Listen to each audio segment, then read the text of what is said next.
The dust never really settled in Copper Ridge. It hung in the air like judgment itself, coating every window, wagon, and soul with the same dull brown gloom. Cassandra Mitchell had once believed this town held promise. She'd come 3 years ago from Ohio, clutching her teaching certificate and a heart full of hope.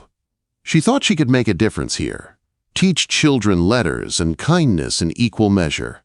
Now she sat in a narrow jail cell, her torn blue dress streaked with dirt, watching Sheriff Tom Bradley avoid her eyes as he slid a tin plate through the bars. Cold beans. Again. "Eat up, Miss Mitchell," Bradley muttered, voice low. "Council's meeting tonight to decide your situation." Her hands trembled as she picked up the spoon. Everyone in Copper Ridge knew what situation meant. It had been whispered about for weeks now, ever since Marcus Wade, the spoiled son of the richest man in town, had decided to ruin her life. It started so small. Marcus was just another student, barely 18, with too much arrogance and too little sense. He lingered after class, asking questions that weren't about books. When she stayed proper and distant, his flattery turned to fury. Then came the accusation, his word against hers. He claimed she'd behaved indecently toward him. In Copper Ridge, Harold Wade's son was untouchable. Within days, she lost her teaching job. Within weeks, she couldn't find work anywhere. The same townsfolk who'd once baked her pies now crossed the street when she passed. Then came hunger. 3 days without food, her savings gone, rent unpaid. The bread sat cooling on Baker Wilson's windowsill, soft, golden, smelling like salvation. She took it. That one desperate act sealed her fate. Theft on top of corruption. Mayor Richards had declared during sentencing, "This woman's a danger to the moral fabric of Copper Ridge." Now, as twilight crept through the cell's cracks, Cassandra heard muffled voices from the council hall next door. She pressed close to the wall, heart pounding. "She's a burden," a man said. "Cost the town money to feed her." Then Harold Wade's deep voice rose above the others. "We can solve 2 problems at once. The Apache have been restless. That blood hunter of theirs, he's the worst of them. Maybe it's time we offer something in good faith. 1 woman for peace." Cassandra froze. The room went quiet except for her own breath. "That's murder, Harold," Dr. Franklin objected. "Justice," Wade snapped. "She's brought nothing but trouble since the day she arrived. Let her serve a purpose." The argument carried on for nearly an hour, voices rising, falling, until finally the scrape of boots told her it was over. Moments later, Sheriff Bradley appeared, keys jangling in his trembling hands. "I'm sorry, Miss Mitchell," he said softly. "They've decided. At dawn, we make the exchange." Her spoon clattered to the floor. "Exchange?" "The Apache blood hunter," Bradley said, not meeting her eyes. "He's agreed to talk peace. The council, they're sending you as a gesture." Cassandra stared at him, the pieces falling into place with chilling clarity. She was to be a gift, a sacrifice. "I see," she whispered. "And when does this gesture take place?" "Sunrise, Devil's Canyon." Bradley's hand shook as he locked her cell again. "I wish there was another way." That night she didn't sleep. She sat listening to the dogs bark and the saloon piano drifting through the cold air. Fear twisted inside her like a living thing, but beneath it burned something new. Anger. At dawn, Sheriff Bradley came with a real breakfast, eggs and bacon, a mercy meal. She ate without tasting. When they led her outside, Deputy Cole Hutchkins followed close, his hand resting on his gun belt, like a shield against guilt. They took the back streets, away from the main road, but the town was awake. Faces appeared in windows, peering through curtains. Mrs. Porter stood in her doorway, arms crossed. "Should have thought of the consequences before tempting that boy," she called. Cassandra kept her chin high. She would not give them her tears. The wagon jolted along the dirt road, Mayor Richards sitting across from her, pale and sweating. Harold Wade rode beside them on horseback, eyes cold with satisfaction. "You understand," Richard said quietly. "This isn't personal. It's practical." "Trading human lives often is," Cassandra replied. The road to Devil's Canyon wound through red rock and sagebrush. The air grew colder as the sun climbed. When they arrived, the place looked like something carved by God's anger. Towering cliffs, a bowl of stone echoing with wind. The councilmen waited with rifles slung and faces grim. Wade checked his pocket watch. "He'll come, always does." Minutes passed. Then the horses began to fidget, ears twitching. A sound drifted on the wind. Hoofbeats, steady and measured. He appeared at the canyon's mouth like a shadow come to life. A tall figure on a paint horse, moving with the silence of a predator. Even from a distance, Cassandra could feel the power in him, the stillness that spoke of danger. As he rode closer, she saw his face, younger than she'd imagined, broad-shouldered, sharp-eyed, his dark hair tied back. He wore Apache buckskin, but a cavalry revolver hung at his belt, a contradiction made flesh. "You bring me a woman," he said, voice deep and calm. It wasn't a question. Harold Wade stepped forward. As agreed, one woman, in exchange for peace. The Apache's gaze swept over the gathered men, then landed on Cassandra. She met his eyes, refusing to look away. If she was to die, she'd do it standing. "Get down," he said quietly. Deputy Hutchins motioned nervously for her to move. She climbed from the wagon, the dust biting her ankles. The Apache dismounted, tall and deliberate, every movement slow, controlled. "They tell you why you're here?" he asked. "They said I'm payment for peace of mind." Something flickered in his eyes. Approval, maybe. "And you believe that's justice?" "I believe frightened people do terrible things," Cassandra answered. The air grew tense. The men shifted, uncertain. "Well," Harold Wade barked, "do we have an agreement or not?" The Apache turned to him, eyes cold. "I take her." Relief rippled through the councilman. Wade smiled thinly. "Then we're done here." The warrior stepped closer, pulling a length of rope from his saddlebag. Cassandra's breath caught, but instead of tying her hands, he handed it to her. "Hold this," he said. Confused, she obeyed. He mounted his horse and gestured for her to walk beside him. Behind them, the men of Copper Ridge watched as their sacrifice disappeared into the canyon's red shadows. Only when they were far from sight did the Apache speak again. "You can drop the rope now." She looked up. "What?" "They needed to believe you were my captive. Now they do." She let the rope fall to the dust. "Then what am I?" He glanced down, his dark eyes unreadable. "Alive, for now. My name is Nahuel." They continued into the blazing heart of the desert, the town of Copper Ridge, fading behind them like a bad dream. For the first time in months, Cassandra Mitchell felt something she hadn't expected to feel again. Not fear, not despair, hope. The desert stretched out in every direction, endless and unforgiving. Red rock, dry wind, and a silence so deep it made Cassandra's ears ring. She followed beside Nahuel's horse, her boots sinking into the soft sand, the morning sun already harsh against her face.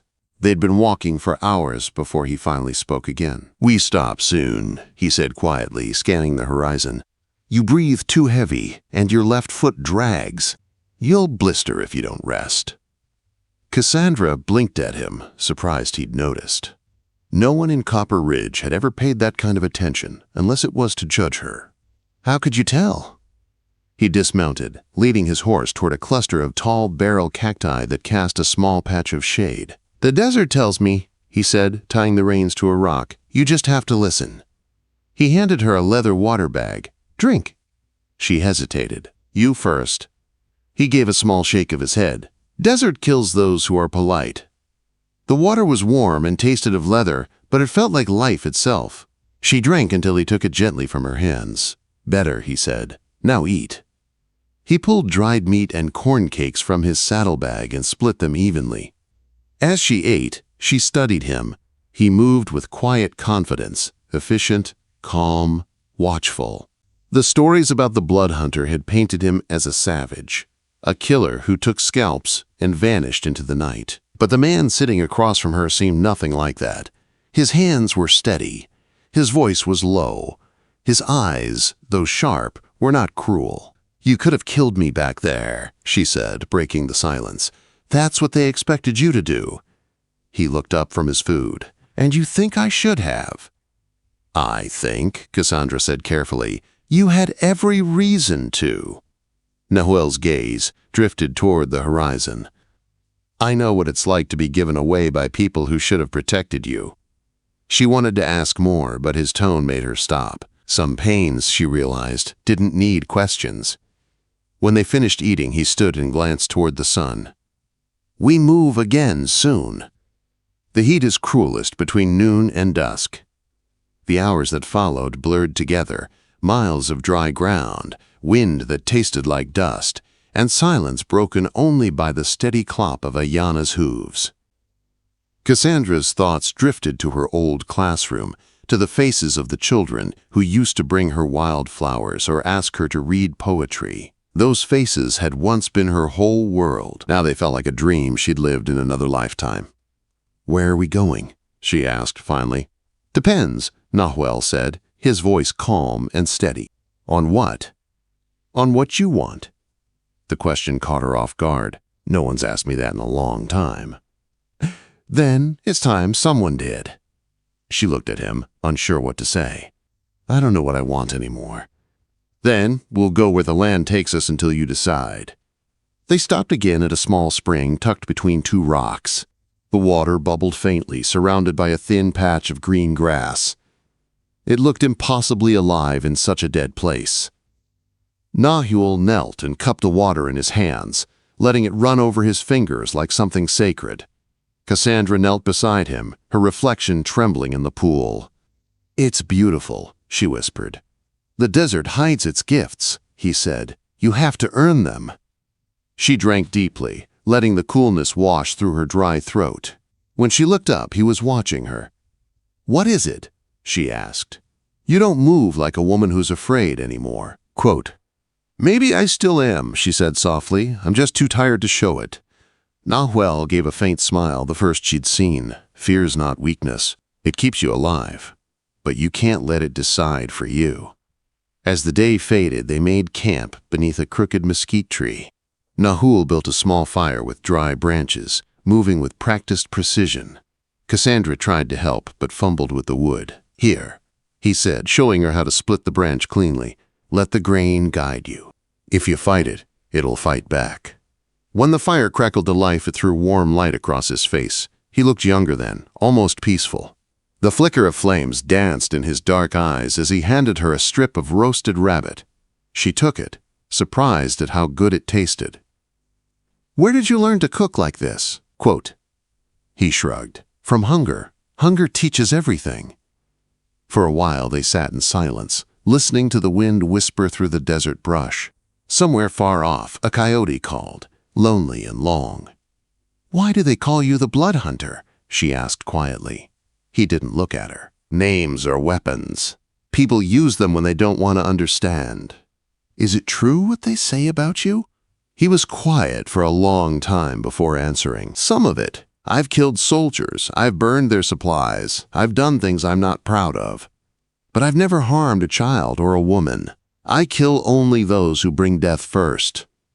Cassandra's heart tightened. "Then they lied about you, too." He looked at her across the fire. "We both carry stories others told about us. That's how the world survives, by believing its lies." They sat together long after the fire burned low. The night sky stretched above them, a river of stars brighter than she'd ever seen. "Teach me," she said suddenly. Nahuel turned his head. "Teach you what?" "To survive. To see what you see. To read this land." He studied her face for a long time. "It's not easy. The desert doesn't forgive mistakes. Neither did Copper Ridge." That faint smile again. "Then at dawn, we start with water. Water is life. Everything else comes after." Quote, Cassandra lay back on her blanket, the fire's last embers glowing beside her. Above, the stars shimmered like old promises. For the first time since her world had collapsed, she didn't dream of escape or punishment. She dreamed of strength, of learning how to live instead of just survive. As she drifted into sleep, Nahuel sat quietly by the fire, watching the horizon. The desert wind moved softly through the grass, carrying with it the scent of change. Tomorrow, their journey would test them both. But for now, there was peace, the fragile kind that comes when two broken souls stop running from the truth. The fifth morning dawned clear and cold, the kind of desert chill that makes breath rise in white clouds before the sun turns everything to fire again. Cassandra woke to find Nahuel already awake, checking his horse and gear. He moved like the land itself, quiet, patient, strong. "Eat," he said, handing her a strip of dried meat. "We move soon." She sat up, brushing the sand from her skirt. "Where to?" "Where the land decides," he replied, his eyes fixed on the horizon. They had barely gone a mile when Ayana, his paint horse, suddenly stopped. The mare's ears twitched, muscles tensing beneath her hide. Nahuel's expression shifted instantly from calm to alert. He raised a hand. "Listen." At first, Cassandra heard only the whisper of wind through dry grass. Then came a faint, terrible sound. A child's crying carried through the still air. She froze. "That's a baby." "Maybe," Nahuel said grimly, "or maybe it's a trap." The desert plays tricks. Smoke drifted up in the distance, dark against the morning sky. Cassandra's heart began to pound. "That's a homestead. Someone's in trouble." Nahuel didn't move. Raiders, most likely. Apache or bandits. "Either way, not our fight." "It's children," she said, already taking a step forward. He caught her arm. "You don't understand. If raiders are still there, we'll both die. And if they're gone, what's left will be worse." She met his eyes, unflinching. "I taught children my whole life. I won't turn my back now." He looked at her for a long moment, jaw tight. Then he sighed. "If we do this, you follow my lead. You don't speak unless I tell you to. Understand?" She nodded. "Understood." They approached through a dry ravine, moving low between boulders. The smell hit first, smoke, blood, and something burnt beyond recognition. When they crested the ridge, Cassandra's stomach turned. The small cabin below was blackened, its roof half gone. The barn was ash. Bodies lay in the dirt. "Raiders," Nahuel said softly. "Apache from the tracks. But not my band. They left fast." Cassandra's eyes filled with tears. Then she heard it again, the faint cry from behind the ruins. She ran before he could stop her, circling the cabin to a half-open root cellar door. "Please," came a child's voice, "help us." Nahuel knelt and called softly in Apache, then in English, "We're here to help. Come out slowly." The door creaked open. A girl no older than 8 peeked out, her face streaked with soot. Behind her were 2 more children, a boy of about 10, limp and burned, and a baby no more than 2 years old. "I'm Emma," the girl said, clutching the baby to her chest. "This is Billy and Sarah. Mama told us to hide." Cassandra's throat tightened. She was brave. "You're safe now." Billy didn't move. His skin was red and blistered, his breathing shallow. "He needs a doctor," Cassandra whispered. "Nearest one's at Fort Bowie," Nahuel said, 20 miles east. "We can make it before night if we push." He moved quickly, stripping his blanket to make a stretcher. Ayana stood calmly as he secured Billy to the saddle.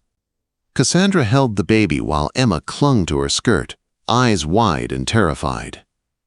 "You're coming with us," Cassandra said gently. "We're going to get your brother help." Nahuel met her gaze. "This will change everything, you know that?" "Yes, but it's the right thing." He gave a short nod. "Then we ride." The journey was brutal. The sun beat down like a hammer, and the children were weak with fear and thirst.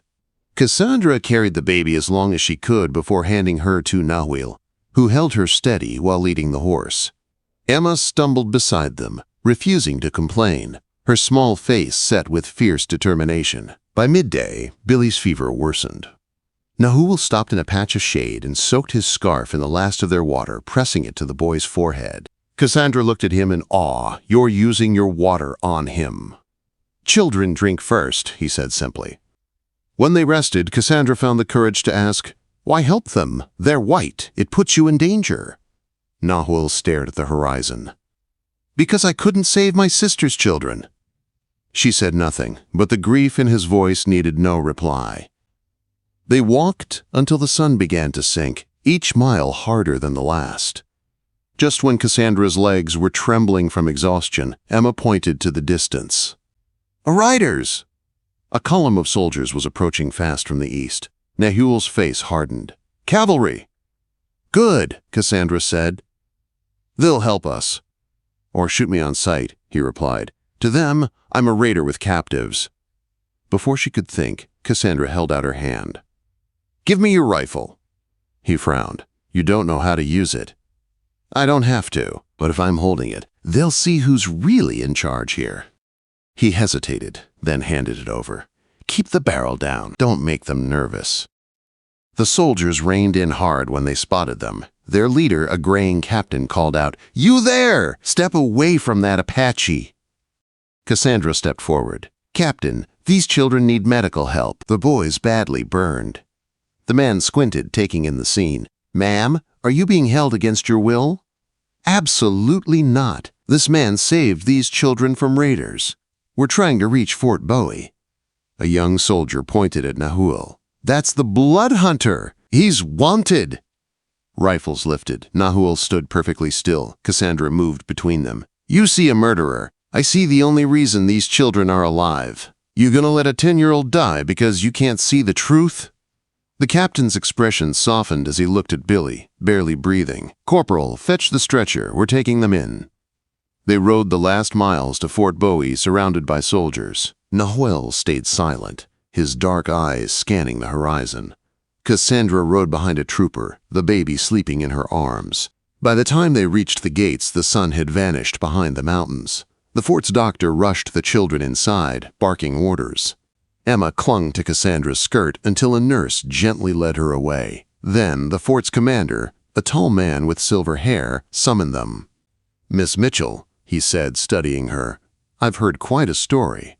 And you, Nahuel of the Chiricahua, they call you Blood Hunter. You've attacked settlers before." Nahuel met his gaze calmly. "I've killed soldiers who burned our homes, but I did not harm these children." Before the commander could answer, shouting erupted outside. "Gunfire! Apache war party!" a soldier yelled. "Dozens of them." Nahuel's eyes darkened. "They've come for me, to kill me for saving white children."